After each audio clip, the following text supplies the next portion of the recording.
Are you looking for a faster video? Well, today it's a live stream, and I know you're probably looking for a really nice and tidy, edited down video, but I have ways for you to make it faster. You can click that little gear on the YouTube settings right there on the video and adjust the playback speed, make me sound like a chipmunk, and it'll go a lot faster. You can also look and see if there's timestamps for this project in the description, and if you're on a desktop, you can hover over the time bar at the bottom of the screen and see if it's chunked up into chapters, and then that way you can go directly to the step you're looking for.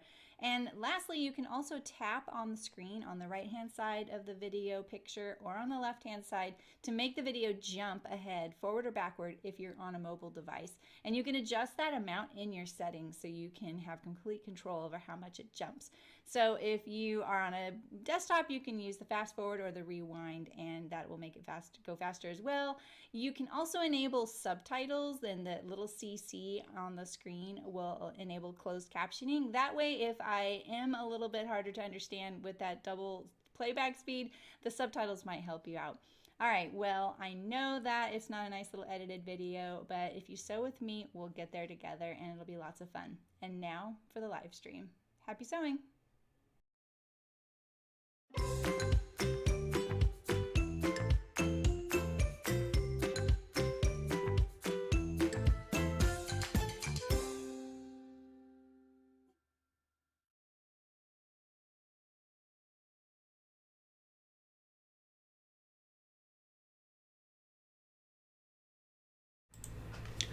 Hello! Happy Thursday! Hello, Sharon. I am well. Thank you. Thank you. All right. What do you think of this lighting? Tell me your honest thoughts. I turned off the overhead light. I just don't like the lighting at this end of the room. It's so nice over there. Hi, Ray. With wind. Oh, cool. Nice. I know what you mean, Mrs. Necro. I'll watch. Hello.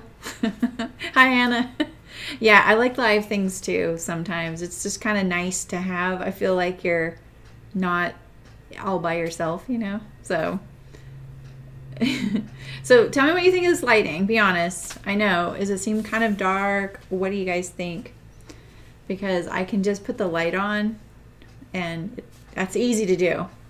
But I don't know why. I just don't like the lighting over here, overhead. There's something about it. It kind of makes the picture like less crisp and maybe yellower. You know, it's a fluorescent light. So, hi Serena, nice to see you. Welcome, welcome. And I've had a few new Patreon patrons, so thanks for that. Their alert's not showing in my YouTube for some weird reason. I'm not sure why that is. Otherwise, I'd replay the alert and welcome you properly. The lighting's good, you like this? So basically I'm in like the dark, but it's not dark for me. It's fine. A little dark, but it's not bad. Do you want to see the alternative? I mean, you guys have seen the alternative, so I can show you if you want. I'll change it. I'll change it. It looks fine here. Hi, Beverly. How's it going? All right. Beverly emailed me and she suggested some words that I was trying to remember, like the whole like, there's toile, muslin, sample, prototype, and I couldn't remember what the other word is. And when she emailed, she's like, well, what is it, muslin? And I was like, no, I thought of muslin. I figured it out because I went back and watched every Friday Sews video I had watched since Friday, which was a lot. And I found it. It's calico. Calico is the other word people use for a muslin. And it's the same incorrect usage of a word like muslin, but it's like become the correct usage as well. You know, it's like one of those weird things. So, you know, calico refers to like a simple plain weave fabric. I feel like it's like kind of an old school mid 20th century fabric, you know, and with a delicate like print on it, kind of just something kind of just simple and pretty, you know. And I think we all know what a calico print looks like, but there was definitely this kind of fabric. And so people would use those to make a sample with later on. And that's another word for making a sample. So yeah, calico. What did you say? As long as it's good for you, it's really not bad though on stream. All right, well okay, I'll show you what it'll look like. I'll go put the light on. So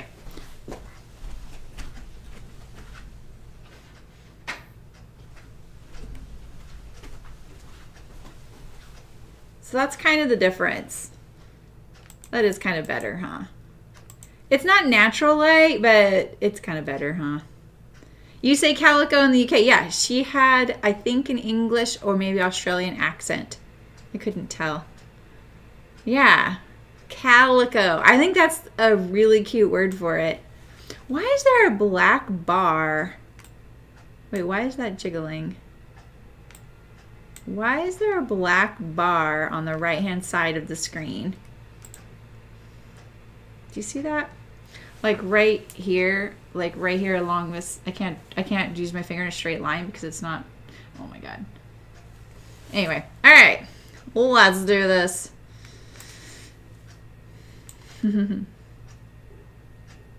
Okay, cool. Hey Michelle, how's it going? All right, I want a little bit of this showing. Here we go. Yeah, right, Penny? Exactly. Yeah, exactly.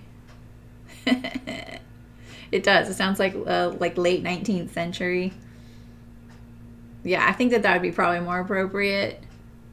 But I feel like it wasn't used as the term for like a sample until like the mid 20th century. Yeah, a calico cat. Yeah.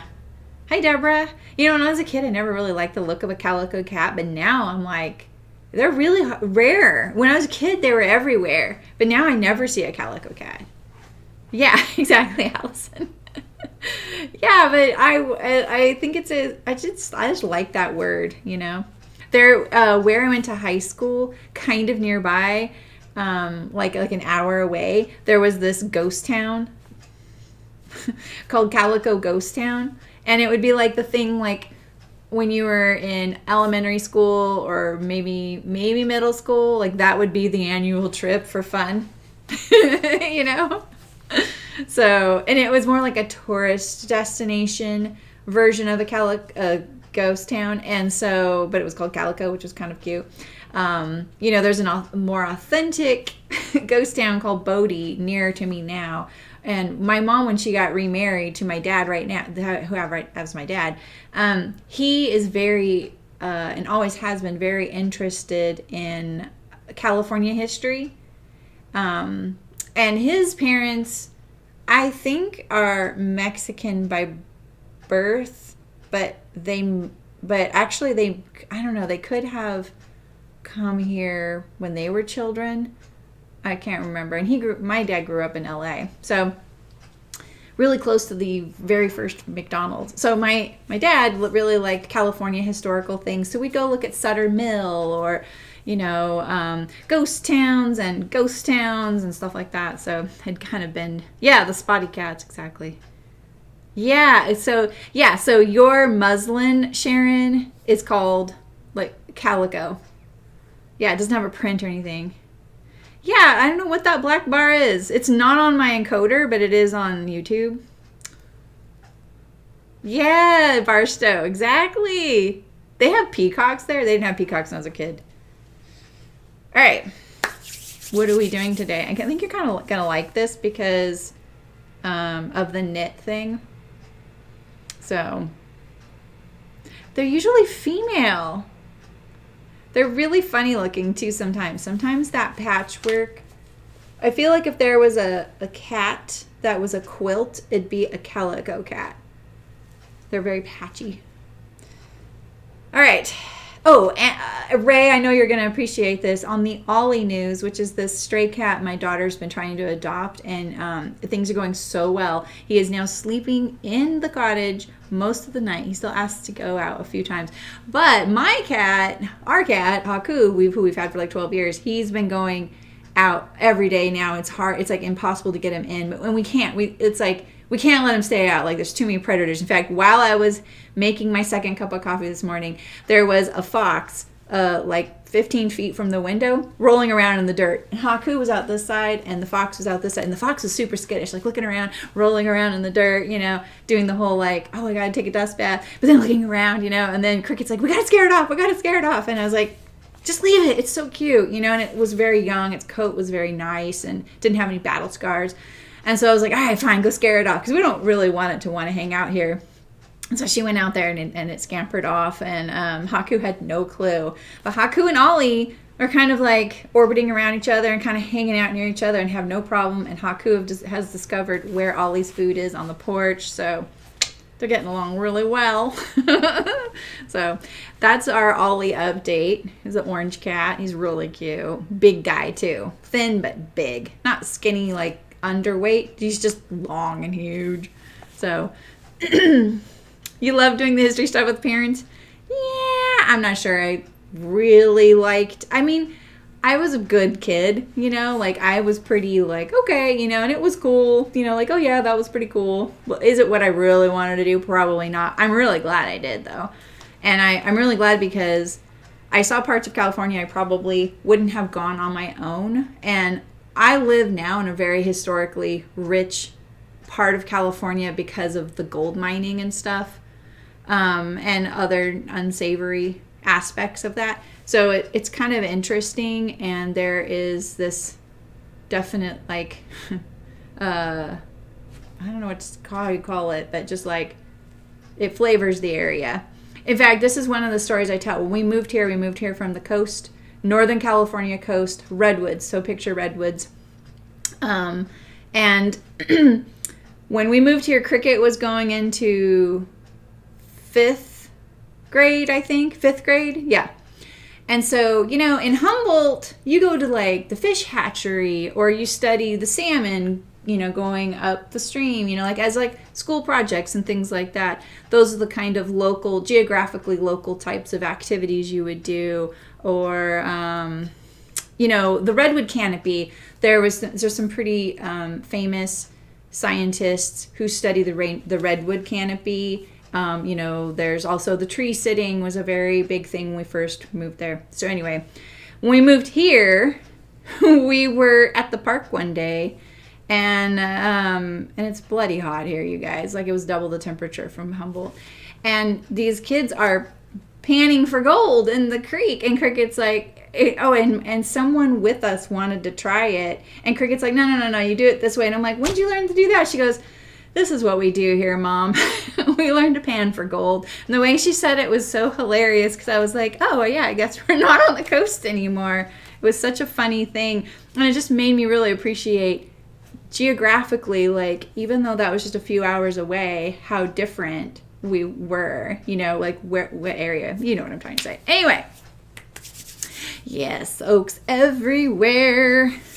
Oaks everywhere. Yeah. Like everywhere, especially where I am. Oh, the redwoods are, yeah, you'll never forget it. You'll never forget it. Love the history class, like school for college history. Yes, exactly, Mrs. Necro. Yeah. Hi, Eliza. How's it going? I know, I'm sorry. Do foxes go after cats? The foxes used to go after my chickens. I don't really think they would, but I wouldn't put it past a really hungry one. So, yeah. Coyotes are definitely a problem. Rattlesnakes are a problem. Bobcats are a problem. I don't have chickens. Adolescent thin, yes. Yes.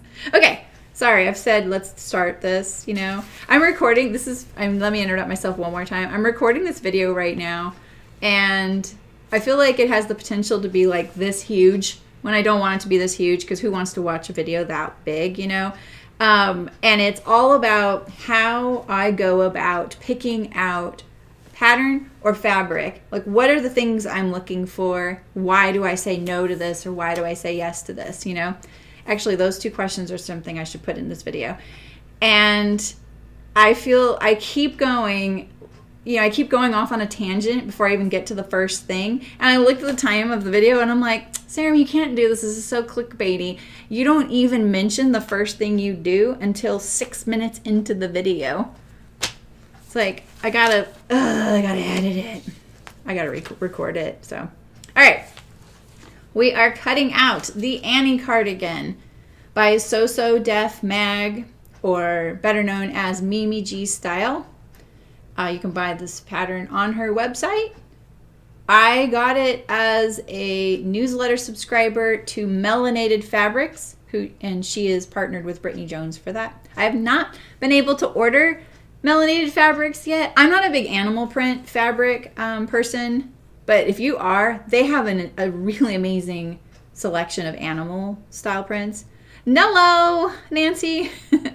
And they sell out really quickly on some of the things I've been really, really interested in. So I haven't been able to, and I haven't looked in a bit, but they do regular updates. So Melanated Fabrics, and they had a newsletter, and I got this in the newsletter. It was like in the newsletter, a link in there. So I'm really glad I clicked it.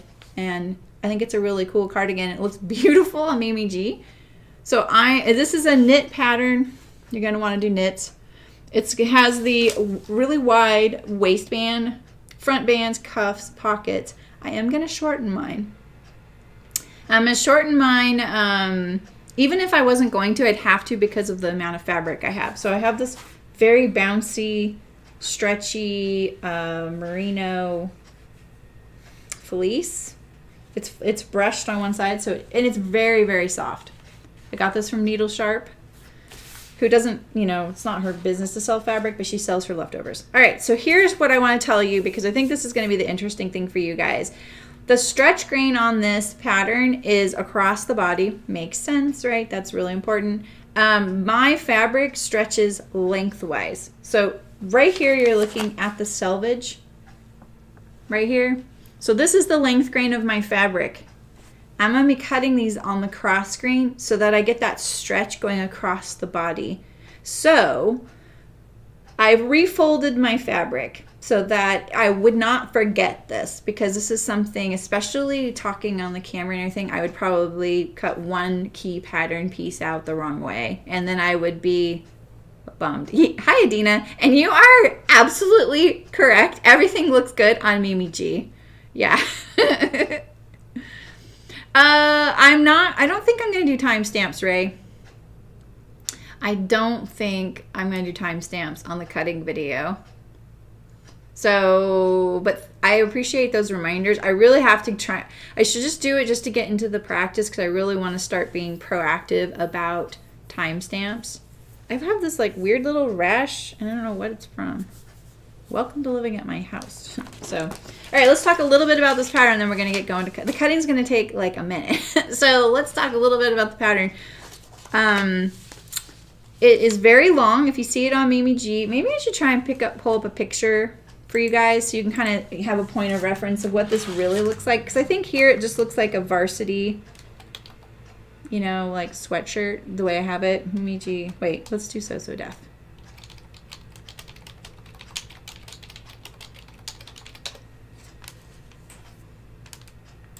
The Annie. All right. Oh yeah, this looks so cute on her. Where's my... No. Yes. Here we go. We'll move this over here. So there we go. Look, she's using this really cool fuzzy fabric. I can't see the chat right now, just so you know. Why are there a few pattern?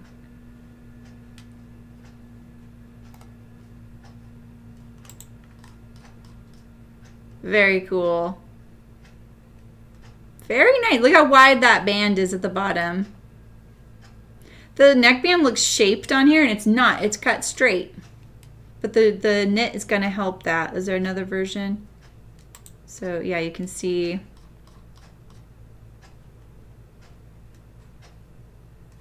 Wide cuff. I might shorten that a little bit, but I really need to just start doing things a little bit more stylish, Okay, wait, what's my mouse doing?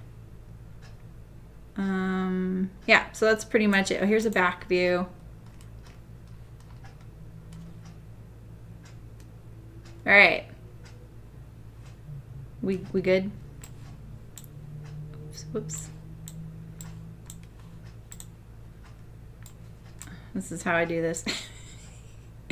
Isn't it funny seeing how people do things? Okay. Stretching long ways. I'm not. Yeah, agave, Mrs. Necro. True story. But I'm not stretching it long ways. So what I'm doing, if I had cut this out using the grain line printed on the pattern right here, parallel to my selvage, my stretch would have been going lengthwise, which is not what I want on this. If this was a 4-way stretch, that'd be completely fine. But I really need the stretch to be in the circumference. And with a garment like this, you could probably get away with cheating and not doing that, especially if you have a directional print. But, you know, you might want to look at it closely just in case, because you wouldn't want to not be able to be comfortable in, especially with the sleeve. Because with the front and the back, you have whatever, you know, whatever that circumference is, that's a lot of fabric. So even if it doesn't stretch, you have a lot of play. With the sleeve, all you have is this amount of circumference, right? So if it doesn't stretch and it needs to, you don't really have a whole lot of play there. You don't really have a whole lot of forgiveness to kind of fall back on, where you do with this huge garment. You know, if this was a little snug or just didn't quite meet, you could kind of maybe fudge it by making the front band wider, right? There's things you could do. But if you the sleeve is messed up, that's, you know, hard. You'd have to recut and sew that whole thing. So, true, Adina, true. Oh, thanks, Beverly. I have plenty. Yeah, if anyone wants to do timestamps, let me know. I'll assign you a video along the length and not the width, and how does it work? Oh, how it can stretch like that. Now you're asking a question that's a little bit out of my expertise on how a fabric stretches more one direction than the other, but this one is very stretchy. See that? So if I grab about the same amount this way, it doesn't stretch nearly as much. It's firm. Whereas this, I can stretch this really far. You know? I don't know that. And I don't understand why some are 4-way and some are 2-way and then 2-way directionally, right? So it's 2-way this way or 2-way this way. So she has a stretch grain line on here. You can't see because I have shortened mine. It's right here. It's pretty small. Very helpful. I love it when patterns do that, because it's like a reminder that maybe you don't want to follow the grain line. You want to follow the stretch grain line. That's far more important. So, oh yeah, you could totally do that, Sharon. If you're here for the sewing video, Sharon, will you remind me and I'll show you how to do that? If you want. I know you don't have to. So, I had to kind of, you know, refold this so that I could do it. And I was a little nervous about the sleeve, but it's all going to work out just fine. And I didn't have as much fabric as she called for, so I'm really lucky that this is going to work out. So I don't need this on the fold. This is the front band. I have my front. The back is on the fold there. And then I have this lower band. You know, and things like this, you absolutely want to stretch. This isn't as important, but it's helpful. In fact, you might get a little more stability if you don't put it on the stretch this way. When this is the front band, it's going to have the buttons and buttonholes. All right, so and then I have the sleeve down there, which you can't quite see. It's right here. So, yeah, that's true, Dina. Exactly. Yeah. We can do. I haven't done it for a long time, but I'll try and remember to cut an extra thing and we can do it, because it is a little fiddly, but it's nice, you know. All right. So now I just want to talk about one thing else, because I feel like I've gotten this question before and I didn't have a really good thing to show it on, but one of the things I wanted to talk about was the grain line. So with knits, we all know how kind of like funky they can be and kind of get that torquing and stuff. So, you know, if you look at this over here, you can see. Now, obviously, I've cut a piece of fabric off of this, but you can very easily buy fabric and it come to you like this, right? When they cut it, they lined up the edge and it was fine, but that means that it would torque if you lined up your cut edge. So to prevent torquing, and torquing is when you get the diagonal lines, like say if I misalign this and then I try and line it up over here. Oh, I can't even mimic it. I'm so good at getting rid of it now. But torquing is the diagonal lines you get, you know, when something is not lining up and you're getting this torquing, especially like on a folded, like a cuff. You know, if I were to fold this, and this was the cuff, and this edge wasn't perfectly lining up parallel to this fold, it was more like this, I'd have these torque lines, right? You know what I'm talking about. You know what I'm talking about. So we want to avoid that. And when I have the selvages still on my fabric, which most likely if you're cutting something from scratch, you do have your selvages, lining up your selvages is a surefire way to prevent that. Now I know you might end up with this right here, okay? Maybe it even looks like this. And now you're getting a little salty because you're like, hello, I need to cut 2 and I can't fit 2 here. And Saremy said I have to line up the selvages to keep this from torquing. And yes, I know you do. But the way you're going to have to work around that is you may have to start cutting your pieces individually. And then what you can do is if you cut this, like say this is going to be the front, if you cut around this layer here in, you know, a little bigger than your front, and you cut the bottom layer, same thing. Now you can line up these 2 layers and get, you know, them more lined up down here, and you'll have more fabric. You won't be losing your fabric. And yeah, that's crappy, but that is just how the cookie crumbles when it comes to how people cut fabric. So tube knit, what are you talking about, tube knits?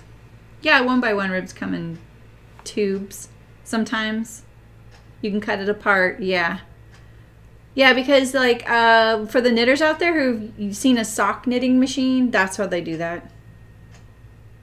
And because, think about it, if you're a knitter, why rib knits come in a tube makes more sense than you know why, you know it, you just haven't connected the dots there. And it's just because, like, as a knitter, you know that your stitches are continuous, right? They're continuous. So why do it so that it goes across like this, like, you know, like this has been knit across that back and forth, right? So there's a knit side and a purl side, and the purl side has been flocked or brushed to create it being fuzzy.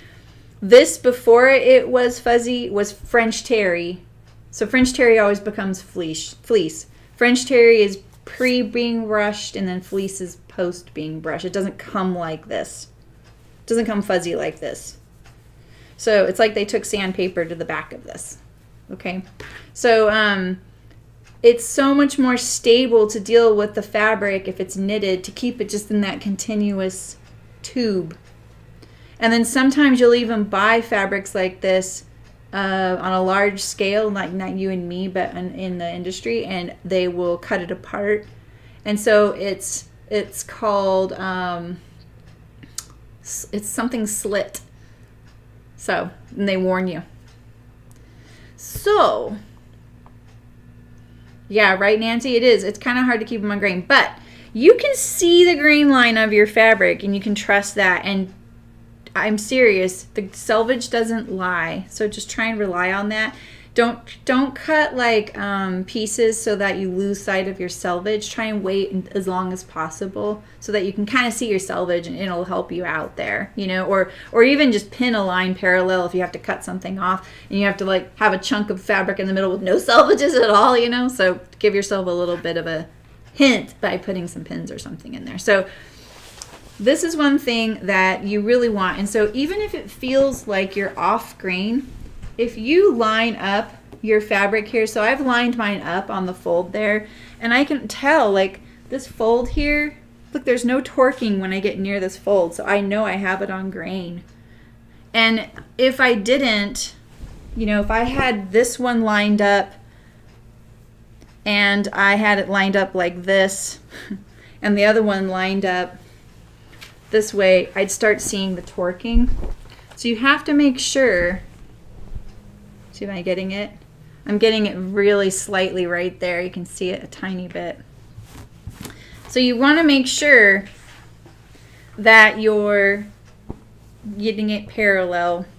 And even say like this side over here, I feel like I'm not giving you very good actionable words, but I think you know what I'm talking about. Say this side over here is lined up on the selvage and that side over there is lined up on the selvage, and maybe there's creating torque lines here. Cut those layers apart. That's okay.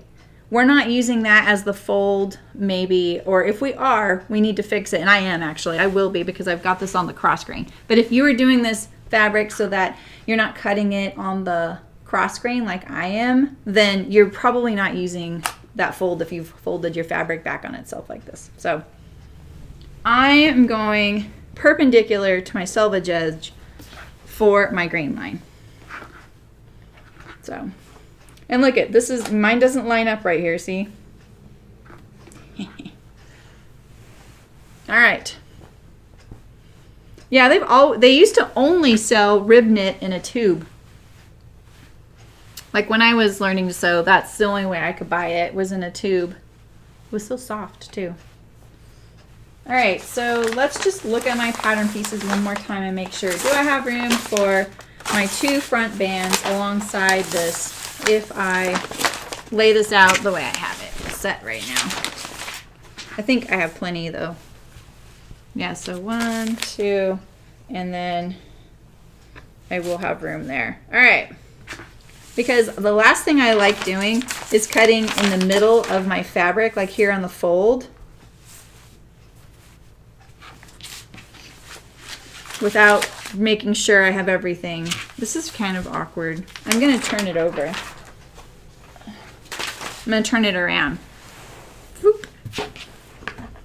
I like the fold pointing toward me. Yeah, jersey, same thing. Yeah, they can do that. And then jersey is very typically knit in a tube and split.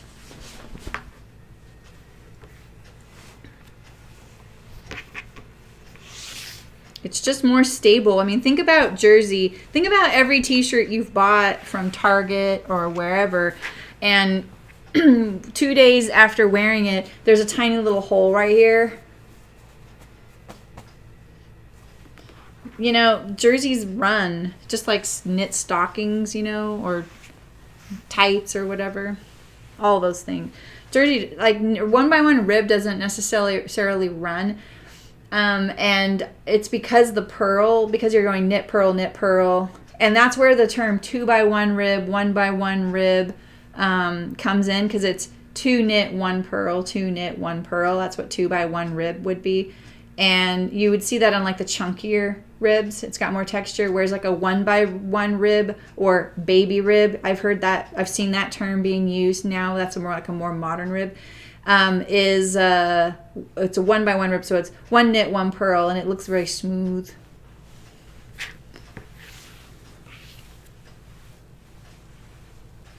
Yeah, but that's what I mean. Like, cut out your pattern pieces individually, and if you stay parallel to your selvage, you're gonna be okay. I don't wash and steam press my fabric. Yeah, I actually don't. I mean, I wash my fabric. This has been washed. And there's a whole story about actually this particular fabric not getting washed once for one of my projects. So, but it's no big deal. It was just a mistake.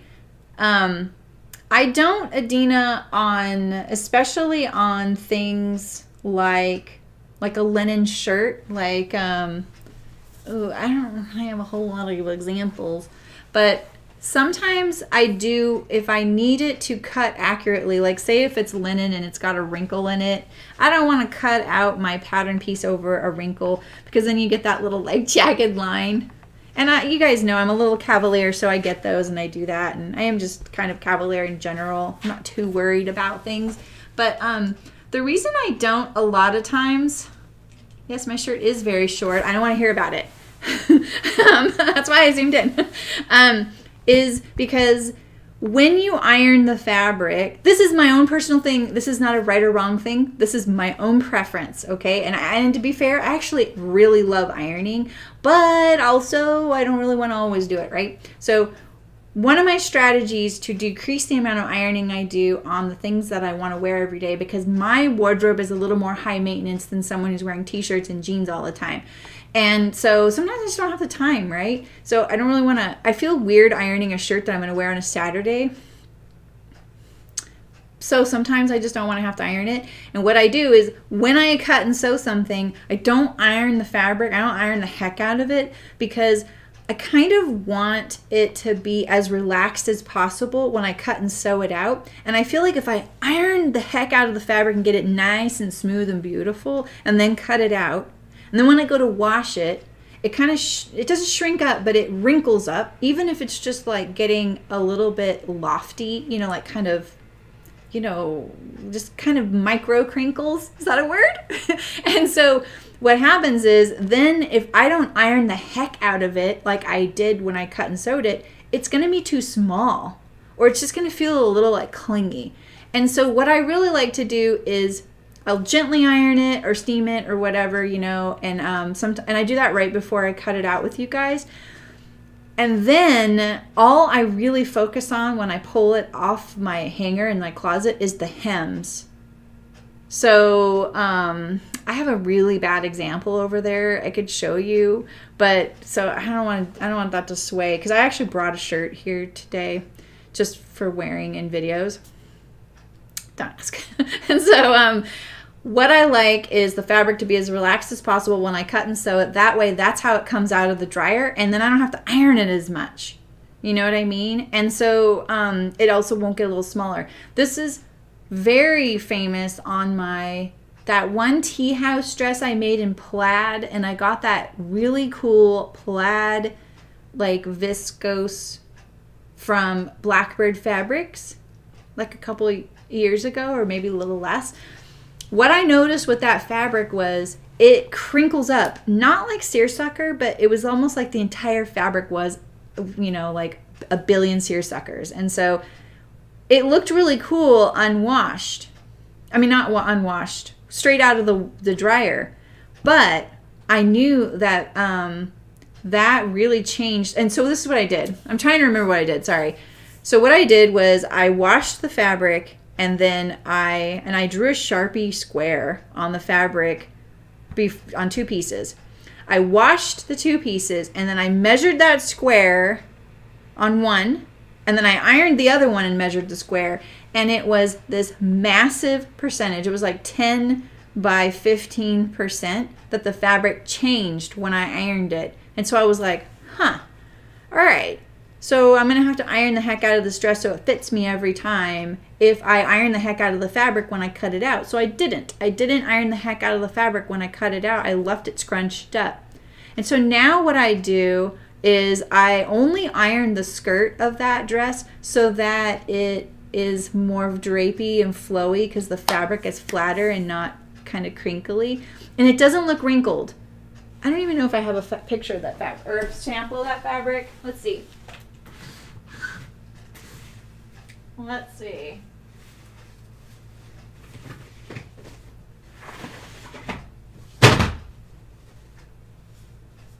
I'm sure I do.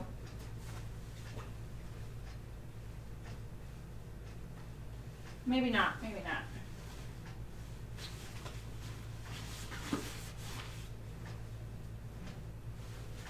Well, shoot. I guess I don't. I know I got really close on that. So all I do is iron the skirt part and the sleeve flounces because I added sleeve flounces. So that's why... Hi, Derek. How's it going? Yeah, so that's why I don't do that. I have a friend, though, who's a quilter, and she washes her fabric and she irons it dry. So I feel like that's kind of just a strategy of mine to prevent ironing, and also so that I am cutting the fabric and sewing the fabric as if it's going to come out of the dryer, and that's how it's going to fit me. Does that kind of make sense? So that if you don't want that look, don't do that. So I'm far more rumpled in person, you know? All right, let's start cutting. I also think as much as you talk about, you guys say, oh, it's so ASMR when you iron. I'm not going to sit here and iron with you guys. Yeah, but it kind of crinkles to fit closer. Yes, exactly. So some of the things I do, and I think partly I do some of the strategies to prevent ironing, I'm doing in an underhanded way to convince people to use those fabrics who don't like ironing. So the shirt I have over there is my bow top. The one I said is not the greatest example. And it's not a great example because I crumpled it up and put it in my bag when I got here. So if you sewed that with me, you know that I put a 2-inch wide fused interfacing on the hem of that shirt. And then I folded it up and hemmed it. And it was an experiment to see, would that prevent ironing the hem? And it almost does. It's so easy to deal with the hem on that. And it's because it's a linen. I'll just show it to you. But like I said, it's a bad example because it had a bad laundry experience recently. So this is my bow top. And it's hard to tell the right and wrong side. So I just put a ribbon in here before I had my labels so I can tell that's the back. And so the other thing I did is I put bias sleeve cuffs on. And here's a good example of why you probably don't want to do that unless you make your sleeve cuffs 2 pieces, an outside piece and an inside piece with a seam here. Because can you kind of see that this cuff has flared right here? I'm not going to pull it top, but I'm just going to pull it flat. You see that? And it kind of looks like that on me as well. I do have interfacing in here, but that didn't help because this binds up the seam right here, and this lets it stretch. So that was something I learned. And as soon as I did it, I was like, oh, of course, right? But I did put a wide interfacing here, and I know it looks like it doesn't prevent it right now, but I have had this and I wear it a lot, and I have for the last 2 years. And it has helped because this kind of linen notoriously, especially along hems, crinkles, and that is my personal pet peeve. Hi, Elizabeth. How's it going? It's Sewing Stream, not an ASMR. Hi, Elena. How's it going? It worked out because so it helped you. It helped fit better. See, yeah, I actually kind of like that, and I think the sagebrush dress I made is another good example of that because while I did iron that one a bit, I didn't iron it like really, really flat.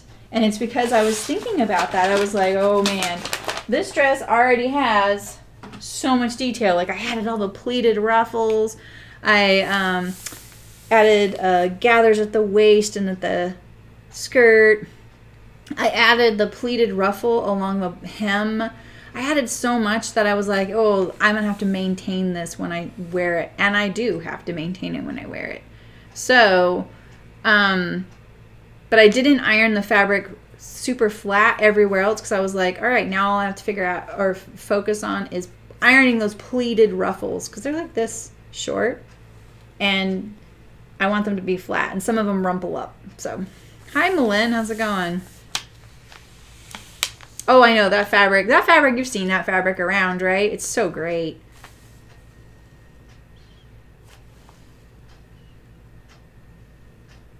Huh, that's interesting, Malin. Hi, Donna. How's it going? All right, so I'm just going to start cutting. I got this on the fold. Let me make sure I got everything right. This is the stretch, right? Yeah, okay. After all that, I want to make sure I don't, like, do something. This isn't quite on the fold here. I've got... You want the dotted line on the fold, not the solid line. Oh, and when I print this out, I use the layers feature, so I only printed my size. So you can't really see all the sizes. I printed the large, and I'm going to talk a little bit about that. I printed the, I'm going a little bit bigger than me, and it's because her seam allowances are 1/4 of an inch, and I love 1/4 inch seams, but it does make me a little like, I think I would like 3/8. So I think I'm just going to use 3/8 or 1/2 inch seams when I sew this. It's stretchy. Okay, I gotta get this on there. The funny thing about this pattern is you really have to go deep into the instructions to find all the information you need. That would probably be my only critique of it, is that I think the fabric requirements are on page 11 of the book. There's a lot of really helpful information in it, and so that's really nice. Personally, I just really like I like the size chart, the measurements, the notions, the flat sketches, and the finished measurements. I want it on one page. All right, so I'm going to notch the back neck here, and I just go kind of diagonally across so I have a little tiny V. Remember, 1/4 inch seam, so be careful. Maybe chalk it. Yeah, Elena. Yeah, that's a good point too. I don't pre-wash or iron knits ever. Sometimes I used to, Mrs. Necro, but now I just go through so much fabric I don't. But I think that's great. I don't really need the notch. I know this is the back because it's on the fold. I'm going to do a little notch down here too because there's a band along the hem. All right. Yeah, I do have a pinking blade on a rotary knife. A lot of times though, I will get the package at my house and I just put it in the laundry, you know. All right, so we've cut off that fold, which is one of my guides for the grain line, right? So now I'm going to make sure that this is perpendicular to this, and I can also make sure that my stretch line is parallel to this selvage edge here.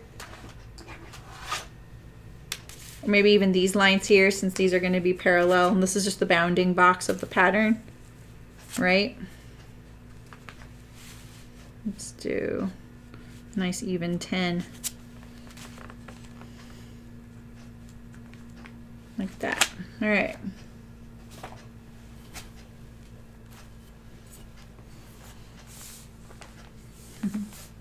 All right. I have plenty of room. There's the edge for my bands of my front, my neck band. So by shortening it this amount, and so when I figured out the length for this, I held it up to me. But I actually realized, like, this isn't where the sweater ends. There's a really wide band on the bottom. Look at this thing. So this is the band. So I pinned it to the front piece and then held it up. And it actually changed my mind of where I wanted to cut it. Because I think that band, like, I was like, you know, I kind of want this whole sweater to finish right under my bum. And I thought I had put the cut line where I wanted it. And then when I looked, it was going to put that band, like, this really weird spot on me up here. And I was like, oh yeah, that probably won't be flattering. So I lowered it a little bit more. These are scraps. Nice, soft, gushy scraps.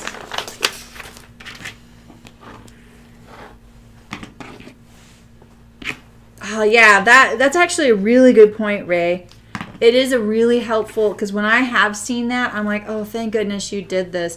Because my only other test is that my daughter is super into those scent beads. That's what we call them. We don't know what they're called. That you can put in laundry. And then so then your laundry smells like that for longer. And me and my husband aren't into those. But sometimes my fabric will get washed in a load like that. And that's how I can tell too. I'll scratch it. It's like scratch and sniff. So it's crowdsourcing, Mrs. Necro, right?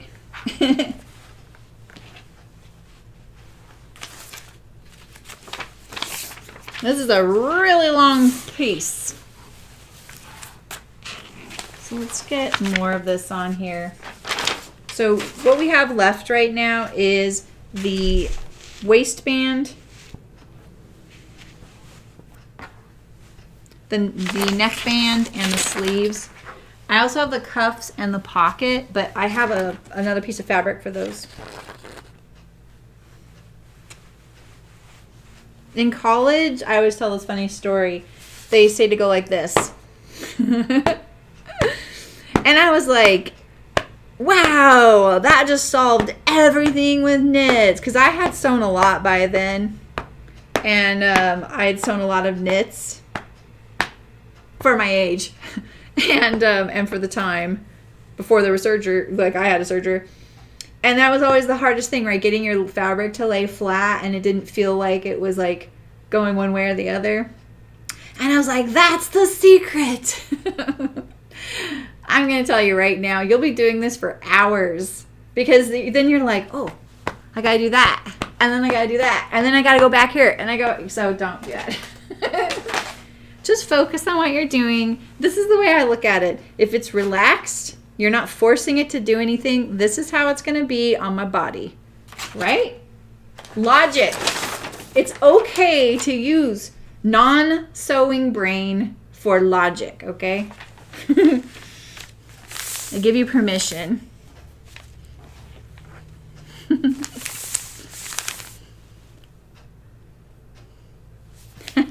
Tina, that's funny.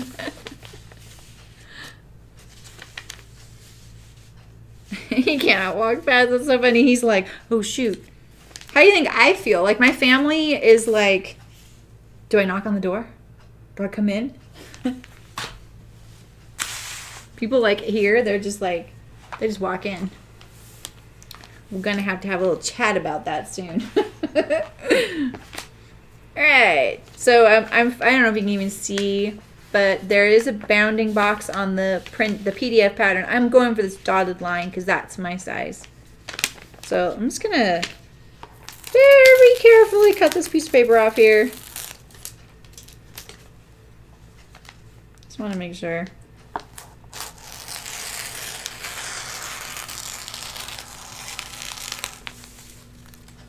That kind of, yeah. When it goes over the junctures of the PDF where I taped it, I thought it was skipping. Hello, Louise.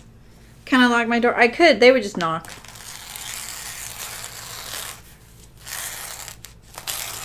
I would still have to answer it. I used to at my old place because they knocked anyway. And I locked it mostly out of safety. Not because of the people that worked there. They were awesome.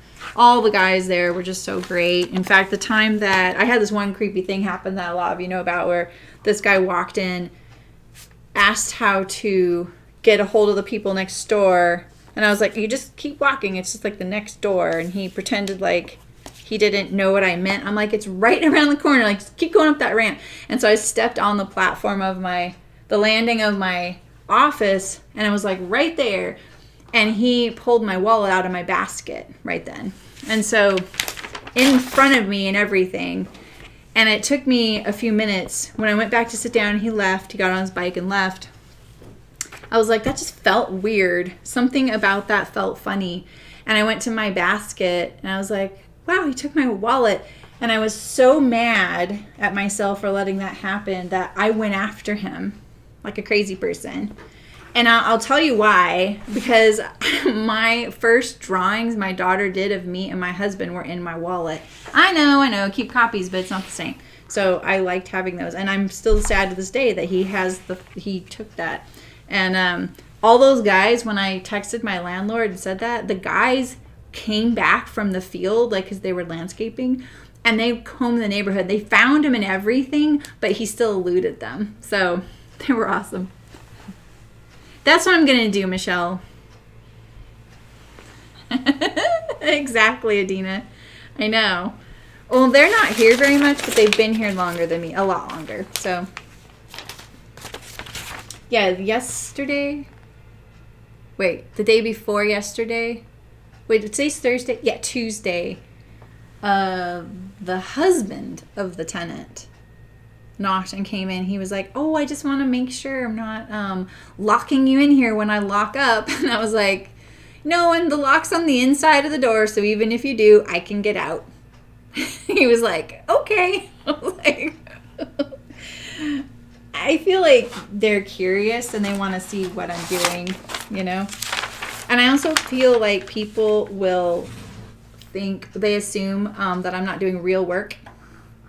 So I had a posse, like legit posse. Yeah. All right, so I knew I was cutting it close on this sleeve, and I'm completely fine with that because I think I'm gonna have to shorten it a little bit. And so remember, this sleeve has a really generous cuff. So here, let's fold it in half. We'll cut off the paper so you can really get a look. I still have to do my neckband, that's why that's sitting there. If you don't like taping together PDFs, I found this really great tip by someone that I could never track down. And I did a video on it, and I highly recommend watching it. Just watch it at double speed. But they just clip the corner of the PDF, and then it just goes together like that. It's so quick.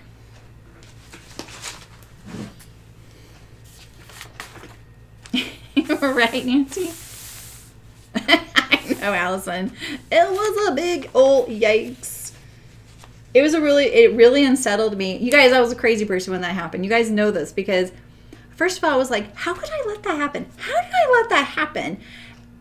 And the thing is, like, I hand food and money to people all the time. Like, I am just like, here you go. You know, like, I am very much like, let me help you. My biggest fear in the world is to not have a home. Like, the idea of not having a home, that is one of the most terrifying things to me in the entire world. So for me, like I can barely talk about it, how upset it makes me when I see someone who doesn't have a home, you know? So I am just like, here you go. Like, here's the keys to my car, you know? And so I'm smarter about it than that. So trust, I pick good organizations and stuff. But anyway, I was just really disappointed in myself. But at the same time, I was like, no, I mean, I do trust everybody. Like, I don't inherently think that someone's going to do something.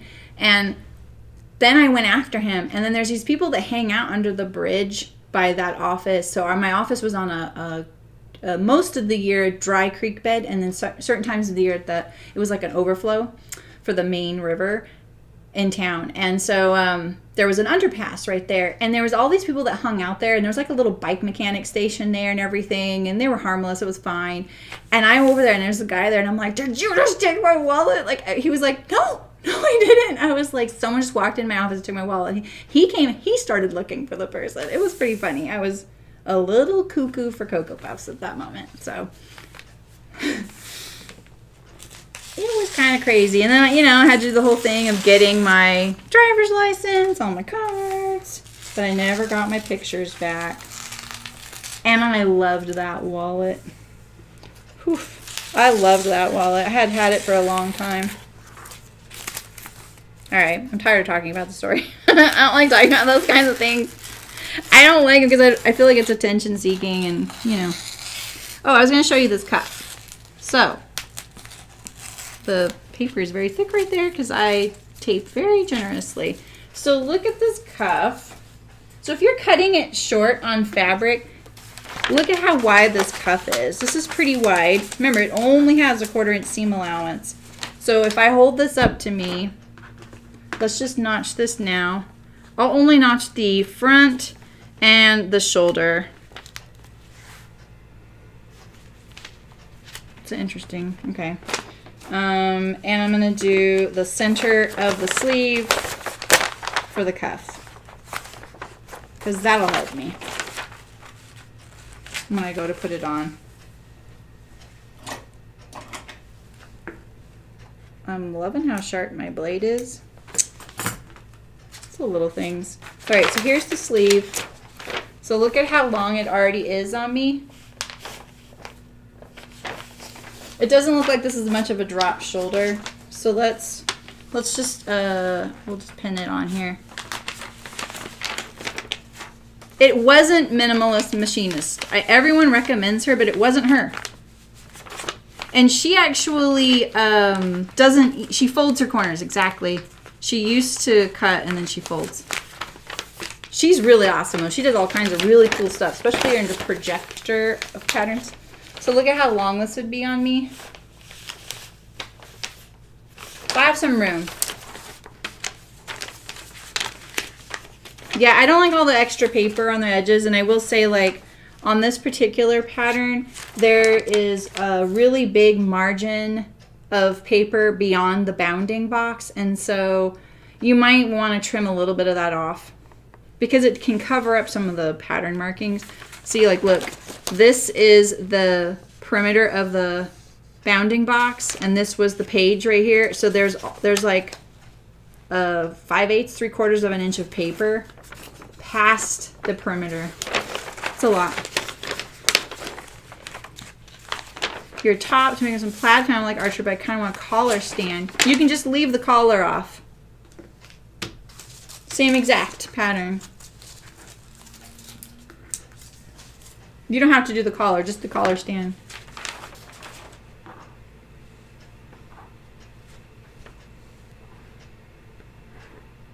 A Beastie Boys song in my head. What did I say that?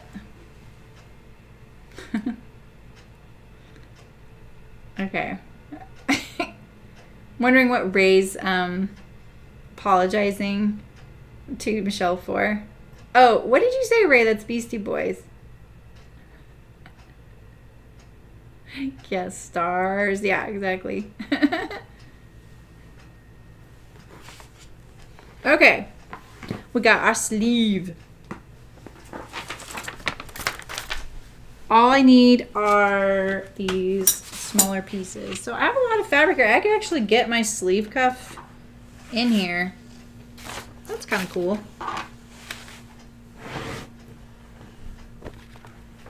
Yes, it has a collar and collar stand.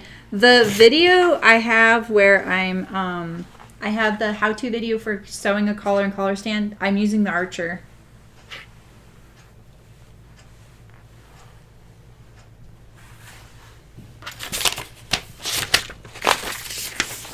They've arrived, and they've probably heard me talking about them.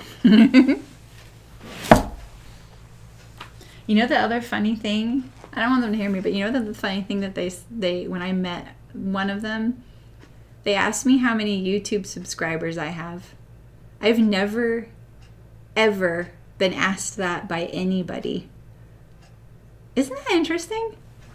And I was so caught off guard. I was like, that's so weird. That would be like walking up to me and going, hi, my name is Saremy. How many Instagram subscribers do you have? I was like, oh, I think, and it was before the Love to Sew podcast, and I didn't know, like I kind of guessed, you know, because I don't know. I just didn't look at it. I think it's Barbara, or maybe it's Beverly. I think it's probably Beverly who's always telling me, Saremy, you just hit, 5,000 subscribers. Hi, Ursula. Nice to see you. Yeah, and it's interesting because is it personal?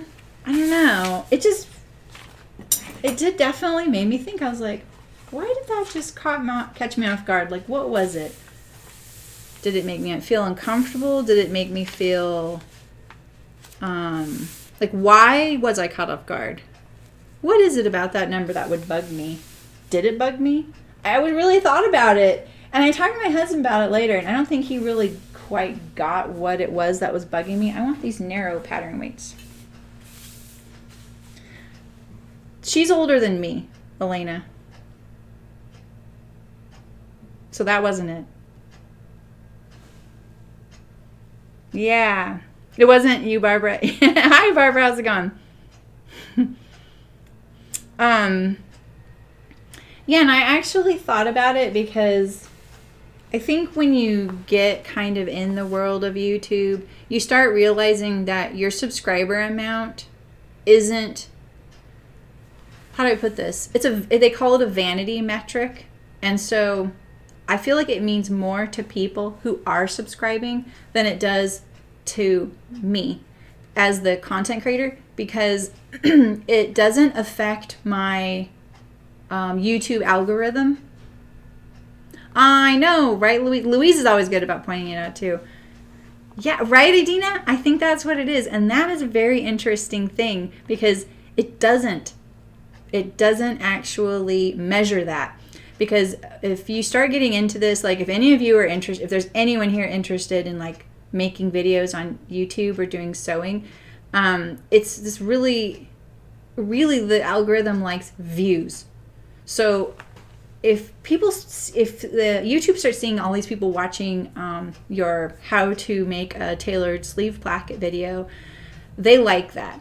But then you look at how many people are subscribed to you that watch it. It might be like 30% of the people who are subscribed to me watch it. The 70% who watched it aren't. So that's really, really common because I've seen people that have 500 subscribers and they'll have 50,000 views on a video. So it's like they don't care. But the people who subscribe care because I feel like it does lend some sort of kind of credibility. And so you're not going to hand out that subscribe very, very freely unless you think the person's worth it, you know? Yeah, exactly, Elena. Yeah. Thanks, Mrs. Necker. Yeah, views, and I don't really understand it all. I started trying to understand it more over the winter because I kind of ran across a couple of videos that I was like, oh, this actually makes sense to me. I'm understanding what they're talking about. But I honestly am, what I came to the conclusion of is I don't care about that. I just want to do what I do. And if people like it, they like it. And if they don't, I'll just stop doing it. Like, I thought that was so much less stressful. I am not doing this because I want to be a YouTuber. And if you want to do something because you want to be a YouTuber, then you should absolutely be concerned about that kind of stuff. But I don't really care. I just want to do this because it helps people and I want to hang out with people and sew. And it gives me an opportunity to use all my skills, which I don't actually get to use as much as I want to, This wasn't on the fold, was it? No, I already checked that. You guys are distracting me. Blame it on chat.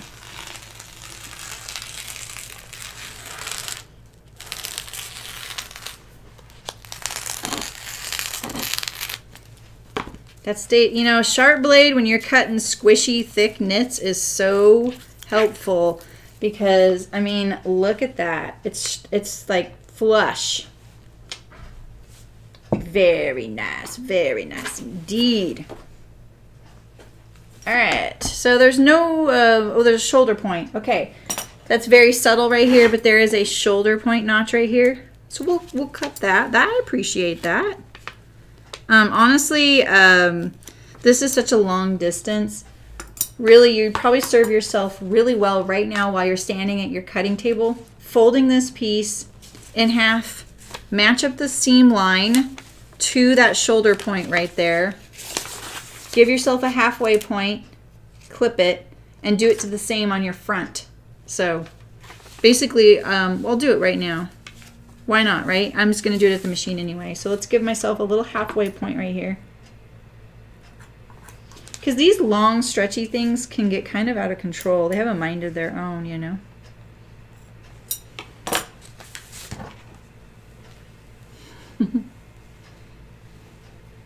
Yeah, engagement. They want, because subscriber retention, I think, is another metric, Allison. Yeah, I did learn that, didn't I, Adina? It definitely made me go, huh, interesting. Okay. I'm glad someone's, thinking about it.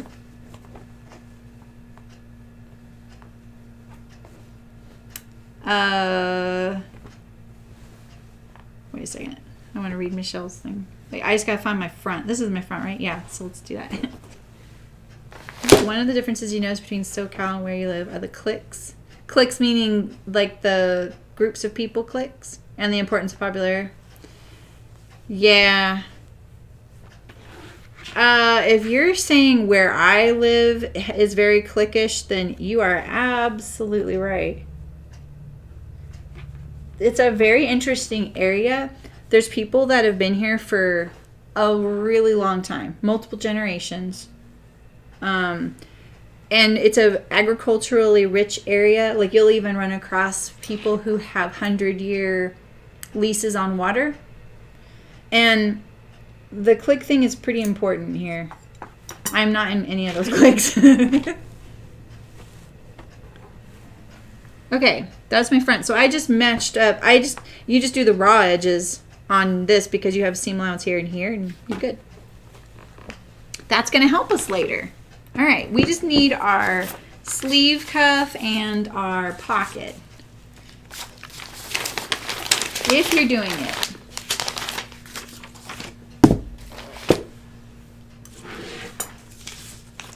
Yeah, that's true. And I think, Elena, like, I think the subscriber count is, like I said, it's a vanity metric that helps legitimize you in the eyes of viewers and sponsors and things like that. YouTube doesn't care. Because YouTube doesn't look. It's not a person's eyes, it's a computer. The computer doesn't care how many subscribers you have, right? Because you can actually buy subscribers. I think that there's like these ways to pay.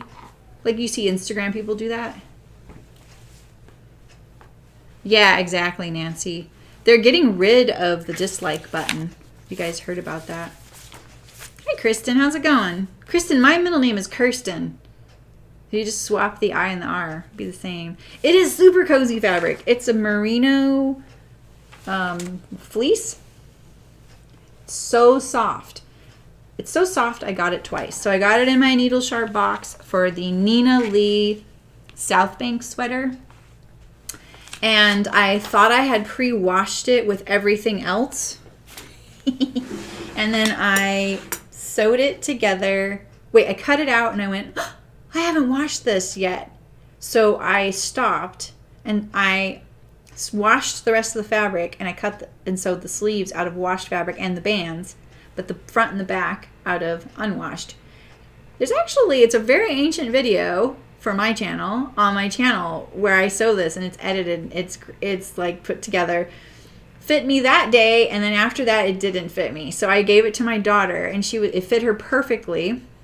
So I cut off the bottom and made it a sweatshirt for her, and it's really cute on her.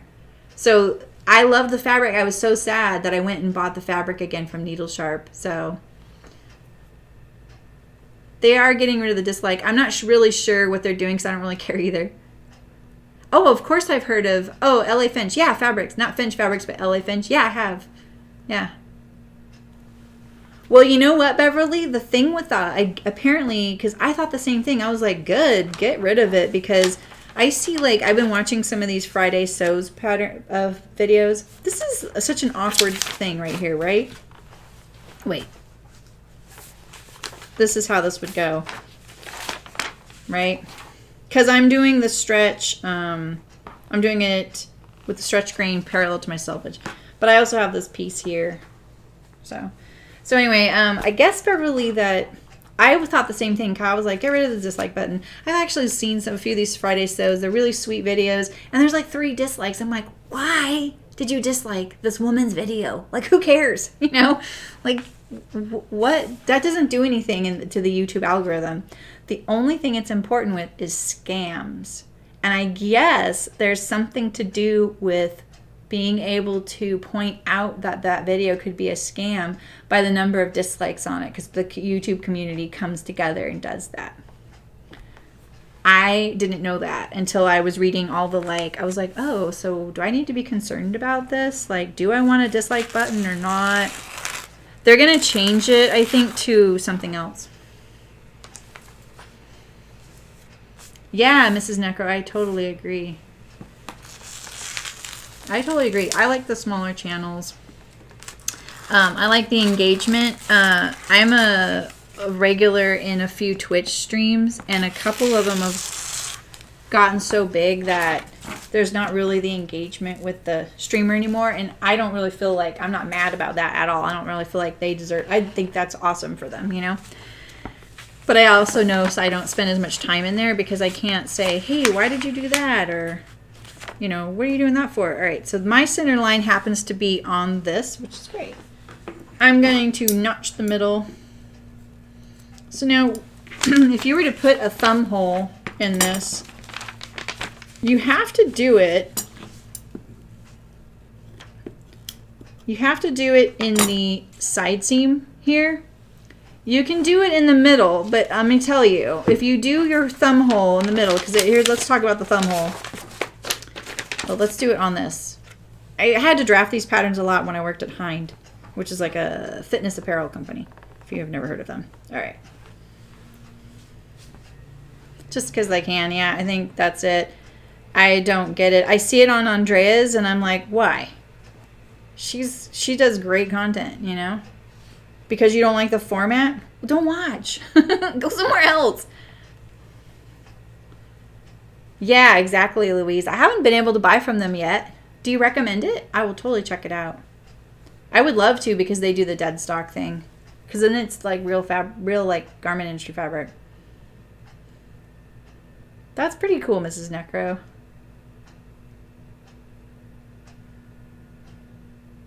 Yeah, Allison, exactly.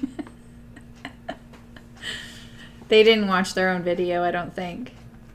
Okay, so this is your underarm seam, right? So this would get lined up to the underarm of your sleeve, and it would run here.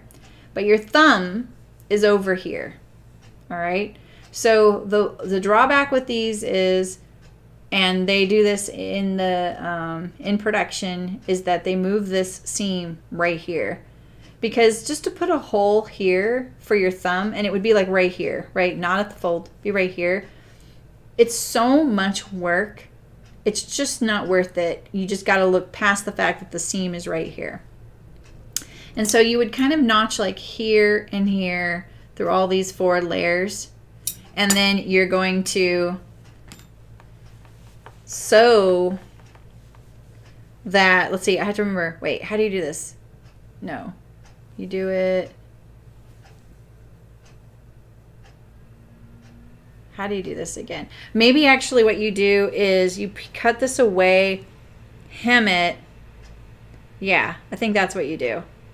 Hem it like here on one side, and then the same on this side. And then when you sew it, you sew above and below the hole. Wait, like this. It's so confusing. I have to think about this.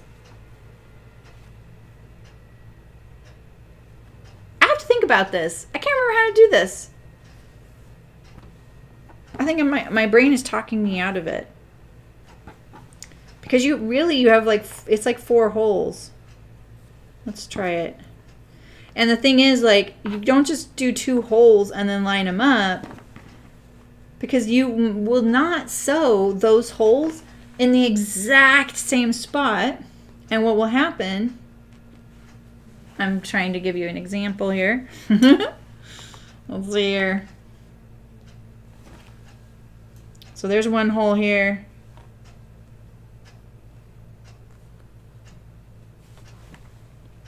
As soon as I figure this out, I'll be like, oh yeah, that's how I do it. Here's one hole. And here's one hole, right? One hole. And this is sewn together, right? And so when you have this like this, you need to line up the 2 holes on top of each other so you can get your thumb through. Okay, I can't even do it, but there'd be your hole. So when you go to prep it, it's not that hard once you figure it out, but I'm making it really complicated right now. Yeah, you can do a buttonhole. Except for the fact that, remember, you don't want to do the buttonhole. Well, I mean, I guess you could.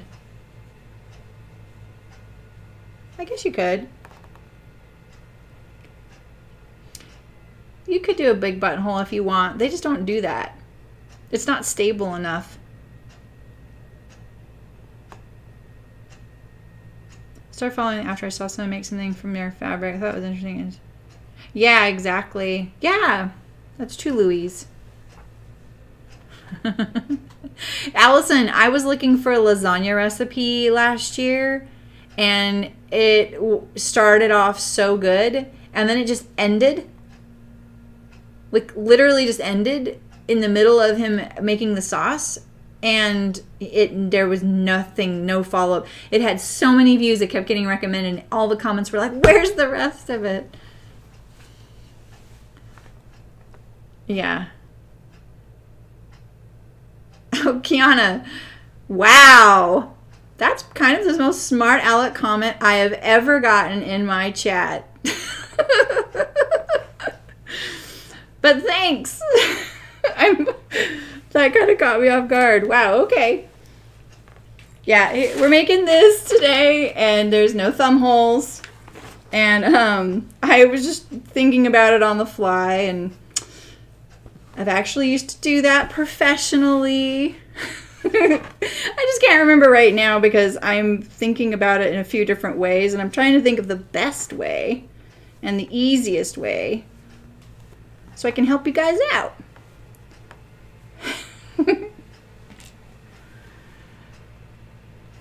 You could just do a buttonhole. That's totally fine. You know, I think what one of the ways we did it was we put a hole with a facing stitched around it. So the problem is, like, you have to have the hole line up to the one on the underside. You know what I mean? So you can't just put a hole on this one and a hole on this one. You have to do both. And that's why putting a slit with a facing around it, you'd see the facing. Does that make sense? And so the way, I'm trying to remember the method we did because it was really cool. It was really clever, and it was clean finished, and it all lined up. So no worries, no worries. Thanks for the apology. Welcome. See, this is what's great about a live stream. You are welcome to say things like that. So. Oh, really? Oh my gosh. You know what I don't like about looking at recipes on the internet is that if you like it and you want to make it 3 months from now, you might not have saved it, you know? And I have really great cookbooks. So the way we had done it, it was completely finished. And I remember it was a little tricky to sew, and I feel like we did this kind of thing where we did all 4 layers at once. It's just hard for me to figure it out on camera, I think. So, but I'll figure it out. Like an inserted zipper. You mean like a welt or something like that? Kinda, yeah. That's what I think. I think like those slit pockets on the chest that drop down. You print them. That's so smart. But then when I go to make it, I'd probably Google it again. I made this apple cake recipe, so this is really funny because for corned beef and cabbage. So no worries, Kiana. I don't really need to do it right now. I was just mentioning it. We're actually done cutting this out, and I'm gonna sew it on Saturday. We'll figure it out then. Oh, the buttonhole's fine, but a lot of people can't do buttonholes on knits, especially like 2 layers of this fleecy stuff. You might have a little bit of trouble doing that. I think that that's really the big issue. You know, because yeah, the buttonhole, you know, you're basically cutting a hole into your fabric, and so there's some risks with that. And I think that because that's such a high stress area, because remember the top of the buttonhole is going to be resting right here, right? And you're going to be using it a lot. So it could be potentially a weak point on your cuff. And the one we did, what was nice about it was that it was a really wide cuff, kind of like this. It was wider than this. Not wider, this is the width, but it was a taller. You could actually roll up your cuff over it and not use the thumb hole, which was really nice. I can perfectly picture how it was sewn. Anyway. I may be trying to expect more from what we did than it really was.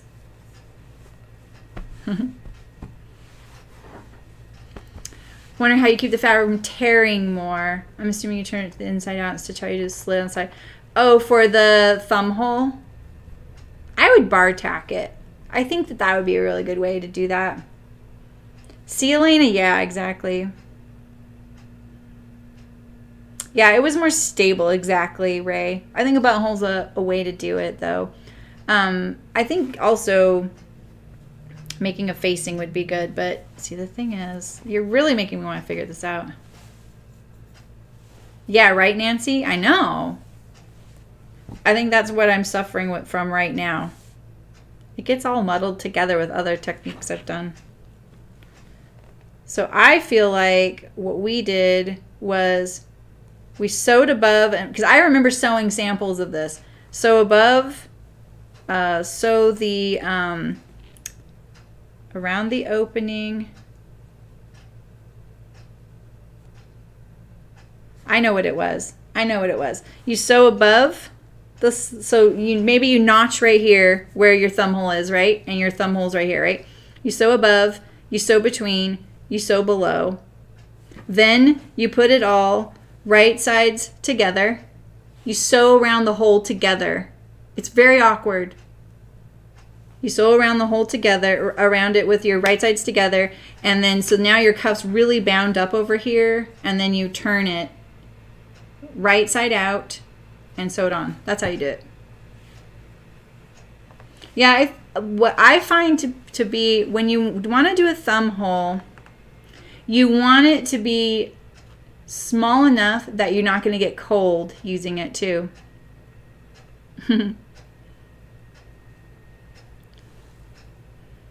Yeah, me too, Nancy. Yeah.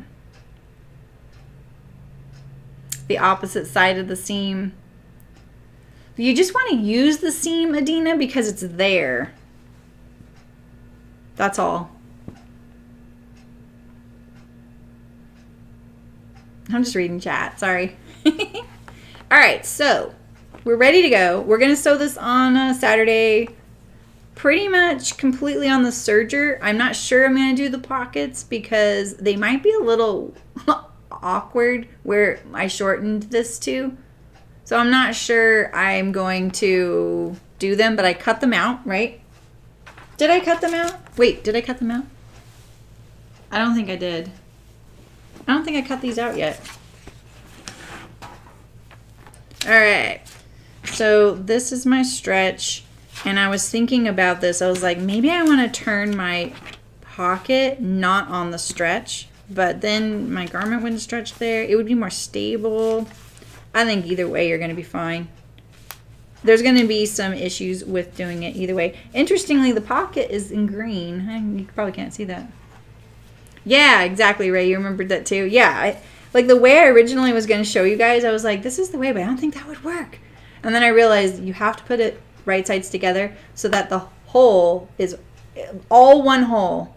Because otherwise, if you do the hole and then you line them up and top stitch it, it's just going to be mediocre. Yeah, that's big enough. Don't you think? This is the hem. It's only got 1/4 inch seam. I think that's big enough.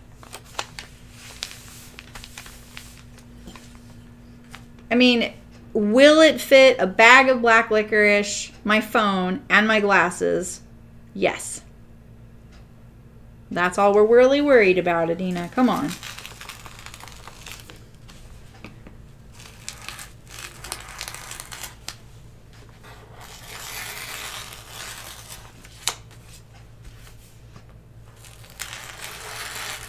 All right.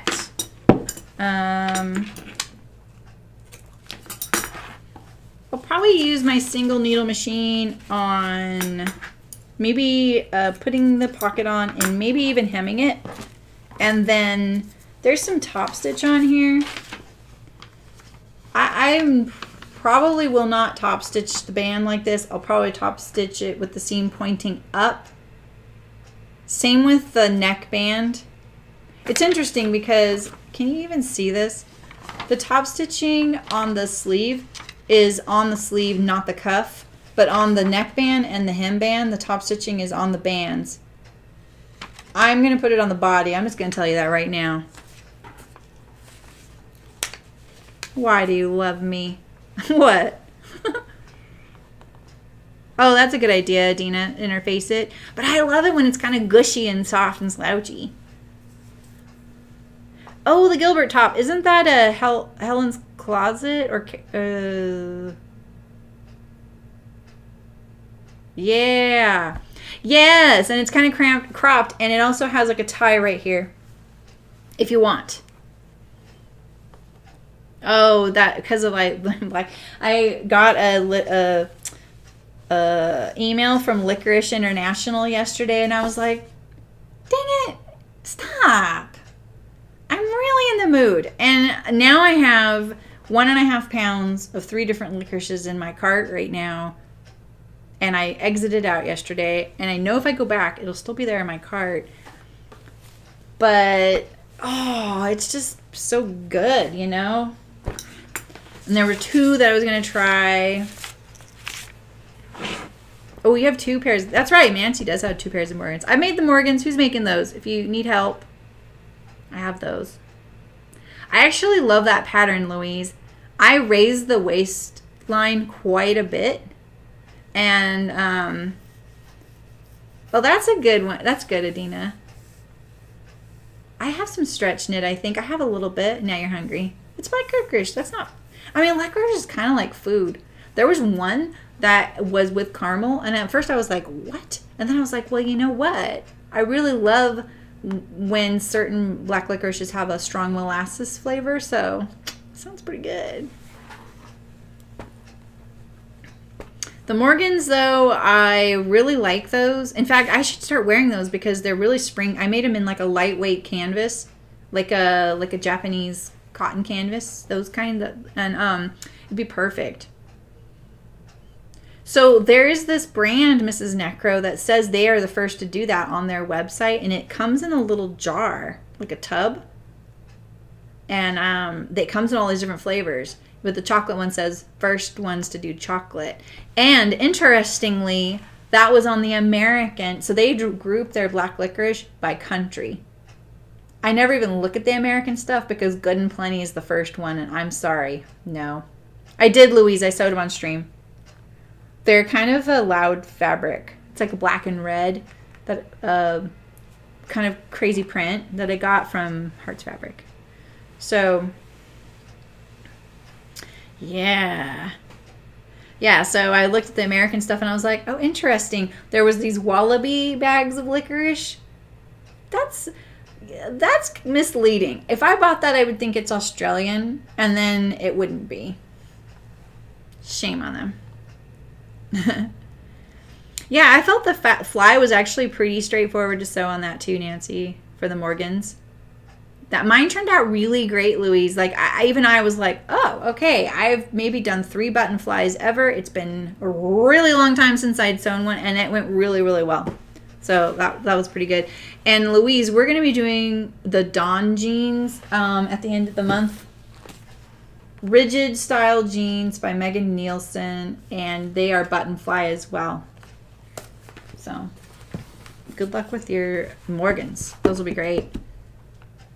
The Ash jeans. Oh, I have made those. I'm like, why does that sound familiar? I've made those. Yep, those are good. And then, in fact, I'm kind of happy because those are some of my favorites to put on. And that's Megan Nielsen. So I'm kind of excited about that. Yeah, the crazy print trousers. Yeah. And I lined the hems with a contrast fabric, so when I cuff it, I'm that lady. Yeah. Oh, cool, Donna. I feel like I might have the Jenny overalls. You just meant to write Morgan jeans. It's okay, Donna. Yeah.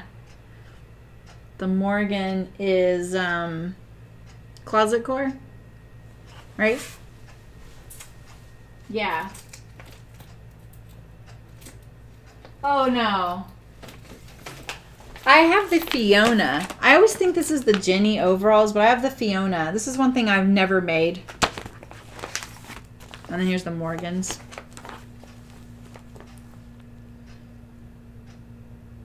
Oh, really, Allison? Ooh, interesting. What would you advise for that? Because I'm using kind of a stiff denim. The Ash jeans for my husband? No. I made the Jutlands for him. Yeah. The ash jeans I made were a needle sharp box. And I got black denim. Remember? And you guys were all, it's going to be fine. Because I was like, black denim. And now I really like those. Wash it with Coca-Cola. Oh, that's smart. Yeah, yeah. That's cool. Okay, so I'm doing the Yantas. You need to break them in. So do you think, like, would you have done maybe the under, the fly facing, the extension that goes underneath in maybe a lighter weight? What did you think, Donna? I feel like this has a lot of potential, but this is one thing. I do not like that they use a sketch for their pattern covers. Because, I don't know. This is not where this sits on me. I raised that waist 3 inches. That is not, look at that. That is like at her back waist. Yeah, that's true, Elena. And that's different. Okay. Well, that's good feedback. Thank you. Yeah, Ray, Louise, ditto. Yeah, and I really liked, at the time, I really liked men's better because they were lower rise. I wouldn't get the gap in the back. Because women's jeans, remember you guys, the denim did not come stretch for a really long time. So for a really long time, I always had that gap at the back because my waist was so much smaller than my hips, you know? So,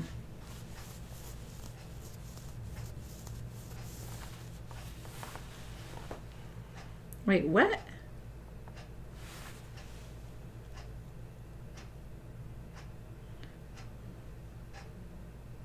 They're extremely high rise. The Dawn? That's good to know too.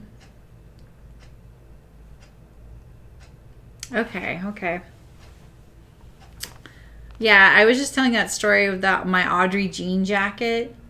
Turned out like beautiful. Cutting those buttonholes though. My seam ripper wasn't gonna do it, and I was cutting some of them, and there was a sharp seam ripper, and I was trying to be really gentle because I had to put so much pressure on all that denim, and I didn't have my buttonhole cutter at the time, and I was being so careful. Like, I was very hyper aware. It is not my first rodeo. And I pushed, and I still jerked, and I went straight through the collar. Perfect clean cut. And I just went and walked off. I was like, oh, okay. I walked away. And then I went back eventually, and I put double-sided fusible interfacing between the under collar and collar and ironed the heck out of it. So I think, I know what you meant, Allison. The Dons are extremely high rise. I think so. Yeah. Mrs. Necker, I know. I still need to continue my pattern organizing.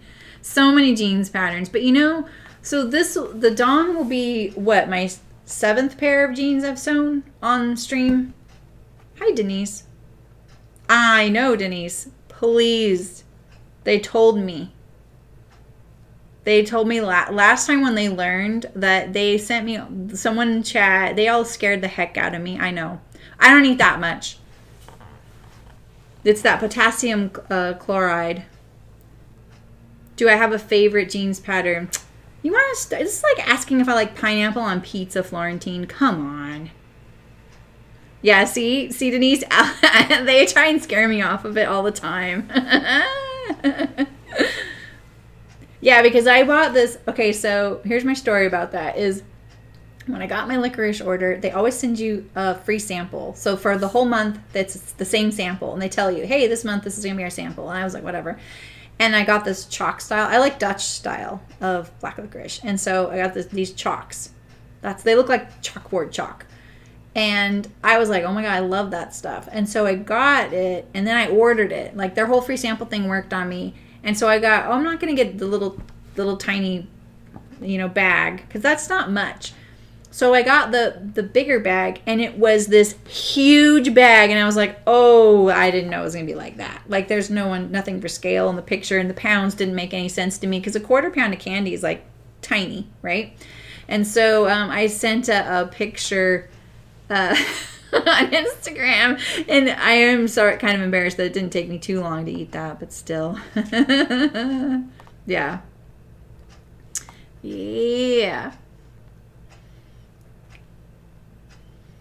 What are we talking about? I feel like there's two different discussions. I missed something. You want to get that point of having a collection of jeans? Yeah, you will. I mean, it happens kind of like fast. Even if you're just doing one a year, they kind of pile up pretty quickly. So let's see. My favorite jeans. I do. I have one, Louise. I have a playlist of jeans only. The jeans are in the bottoms playlist, and they're also in their own playlist called jeans. I just did that last fall, so you probably just didn't notice it. What weight denim? This is what I'm using. Oy, oy, oy. Okay. I'm using something that came in my needle sharp box. Let's see if there's still... I have this information. I have the information. Look at how smart I am. No, look at this nice little thing you get in the needle sharp box. And it says, fabric type Cone Mills mustard yellow denim, 100% cotton, 67 inches wide. And it doesn't give me the ounces, unfortunately. She might have it on her website. And then this is the care instructions on the bottom half. She even gives you something like that on the interfacing. And then this is the pocket fabric. This was a needle sharp box that I bought with a coupon my mom gave me for my birthday last year. Yeah. I'm tired of people choosing iffy names for their patterns. Oh, yeah. Hi, Kika. How's it going? I know. I would love to go and I love like a lot of the Scandinavian and those countries. I'm not into I love salt, but I don't like really, really salty licorice. So.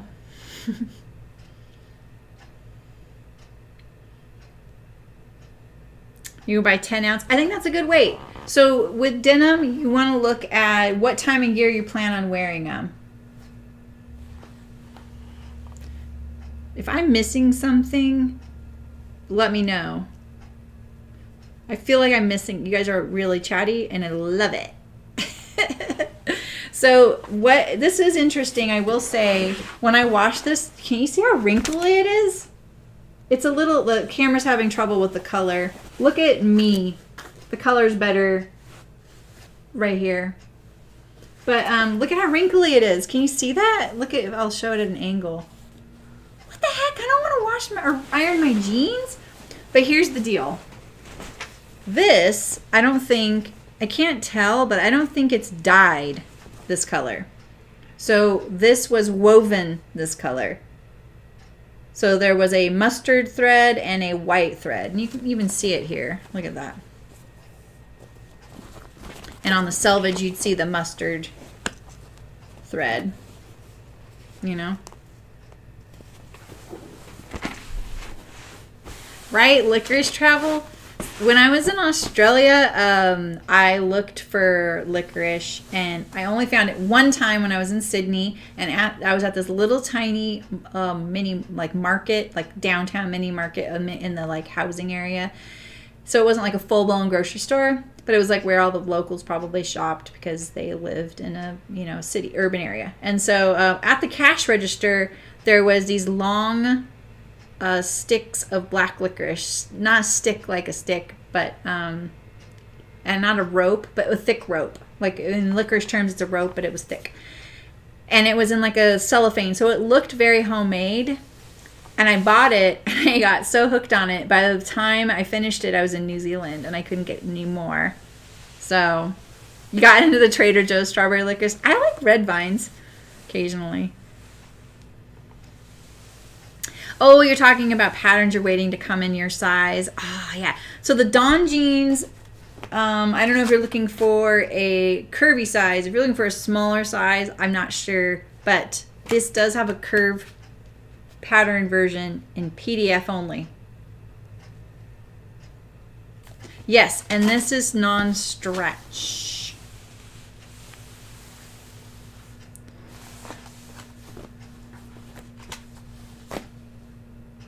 You don't have to iron them. I know, right? I'm not going to.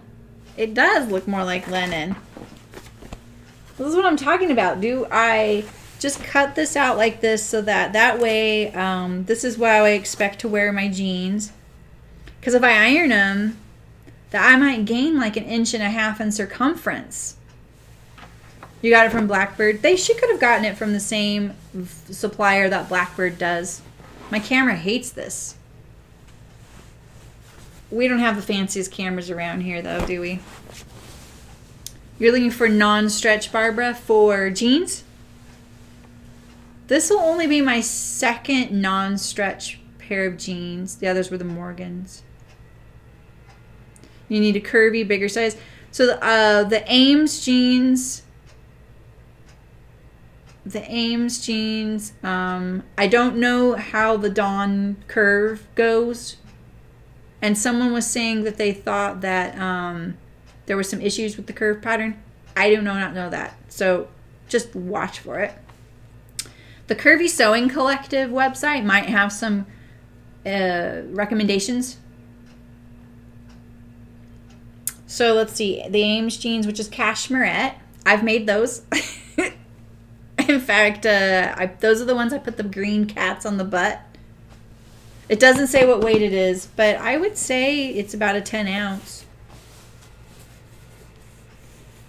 I'm not not curvy, Barbara. You're looking for a pattern for non-stretch, not curvy. For non-stretch jeans, I've only made the Morgans. I thought they were great. And then these will be the Dawn. Wasn't there one also... Oh, shoot. I can't think. My only thing about the Ames jeans is that I feel like I have to pull them up a lot. That could be my fault. I didn't put belt loops on those two. Curve has ease issues. Okay. Bold denim. Yeah, I know. There's bold denim, Cone Mills denim, 9 3/4. There you go. Muna, the Noise jeans by Muna and Brad.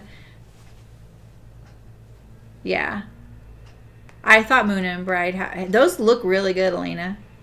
Yeah, I know what you meant, the Muna and Brad. But it's just really funny when you write Noise. So when I actually commented, and I think they thought I was trying to say something snarky, and I was like, Noise. And she said something back. I was like, I just meant like, I was making fun of, I thought they used the word noise as in, you know how people will say nice and they go noise. That's what I was saying, and she misunderstood. She goes, oh, okay. I was like, oh, phew. They called it gold instead of mustard. Yeah, there you go. Yeah, because people can rename things. Like we would buy, say we bought this for chicken boots. And it's, let's see, what's its name? The Nico and Tori Tiny Trees, right? So this was called Tiny Trees when you buy it from the supplier. We probably would have called it, this would have been a lining fabric. So depending on what, if I renamed it, I'd call it Mustard Trees, so I don't rename it what it says. I actually have a different fabric for the pockets. I can't wait to show you. It better get here in time, but I designed it and I'm pretty excited about it. That I made for this, so it'll be fun. We're still talking, and it's almost 1. But I'm fine with that, if you guys are fine with that. Yeah, this is Cone Mill, it said. I used to know the difference between all that, and I just can't recall it. I'll try and remember it.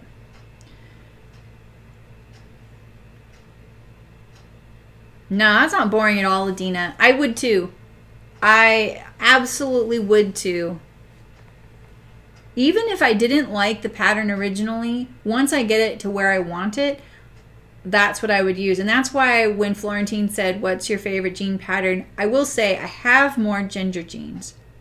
But it doesn't mean I didn't do a little bit of work to that pattern. I think it's great. I accidentally bought the low rise and I didn't realize it. And so I had to raise it. So I had to do all the stuff to it. So straight out the gate, I would say the ash jeans fit me straight out the gate the best. It doesn't mean the gingers wouldn't have if I wouldn't have bought the right one. You know what I mean? So that's why I don't want to say what my favorite is. I think they're all really great. I know my favorite way to put in a zipper fly. I didn't like the way we did it on, was it the ash? I might be thinking of the Jetlins, which are men's. So, how I'm going to do the hem on the cardigan, Ursula? I'm just going to serge it on and then top stitch it up. But yeah.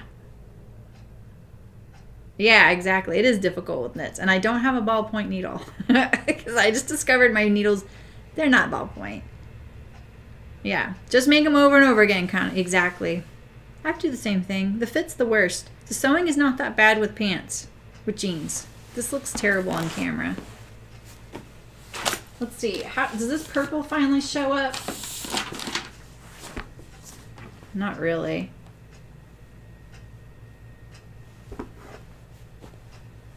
Yeah, exactly. And that is a good point, Elena, because that's the thing. The ash is a stretch denim, the stretch jean, and the gingers, the Ames. I'm missing saffron jeans. I made the saffron jeans, and when I saw those, I was like, oh man, those look a little saucy for me. And I made that for Hearts for a sample for their store, and it was a sponsored stream, so I didn't keep them, so I forget I made those. But those actually were pretty good. They were saucy. But I will say that the denim I use for the ash jeans, it's really stretchy and it smells terrible. But I feel like they fit really well because of it too. Not because of the smell, but you know. Amy G for round butts. Morgan didn't work. Yeah, that one is pretty slim in the butt area. See, I thought the Cone Mills was a brand. And bold denim, yeah, it's a little bit rougher. It's usually less treated, isn't it? Like less enzyme washed. They leave it a little more like what people call raw silk when it's not actually raw. Hardware for jean making. Yeah. Yeah.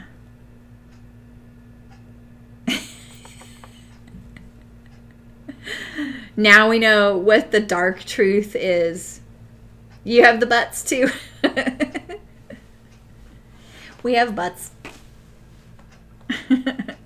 Watch my video now get paused for monetizing because we said that a lot. All right, well, I'm probably gonna head out. I'm still thinking about going live later on to sew the laundry basket. Oh, right, Louise. I made the Mountain View pull-ons. Yeah, if you're new to jean making and you don't want to worry about that zipper fly, I think that's a good pattern. But I also think the sizing might be a little... She's really good about sizing.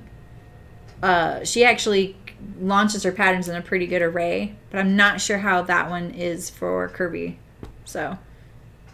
there's only so much you can do with a denim stretch waistband, you know? Oh, really, Allison? Oh, that's interesting because my black denim I used for the ash jeans, it's got so much Lycra in it that I feel like I could have runs. So, oh, you did, Nancy. That's funny. Here, there for the raw denim. Yeah. Yeah. It's still light. You're still waiting to get warmer. It's light jacket weather. Yeah. It's going to be 80 here on Saturday. Okay. I'm going to head out. Thanks for staying and chatting. So we cut out the Annie cardigan. We'll sew that on Saturday, 11 a.m. Pacific, all knits. I'll probably put my serger on this table so we have a little bit more space and a better camera angle. And I'll be bouncing back and forth between the single needle machine and the serger. If you've sewn knits with me before, I do use my single needle machine a lot for sewing knits, but it doesn't mean that I think you should have to do that. I just feel like it's fine. It works pretty good. It is lunchtime. I have homemade lasagna, so I'm looking forward to it. I used a new recipe to me. It was very good. Yeah. Yes, absolutely. Thanks for all the comments, you guys. I really like it. I really like seeing you guys all chat too. And I like seeing all the new faces, and lurkers are always welcome as well. So, yeah, everyone's welcome here. Yeah, thanks for hanging out. And you might see me in a little bit today or tomorrow. I'm trying to finish recording a video. I had to bring a shirt because now it looks like I changed clothes in the middle of the video. Now you know my secret. All right, I will see you guys Saturday for sure. And then maybe a surprise stream before then. So I'll see you guys soon.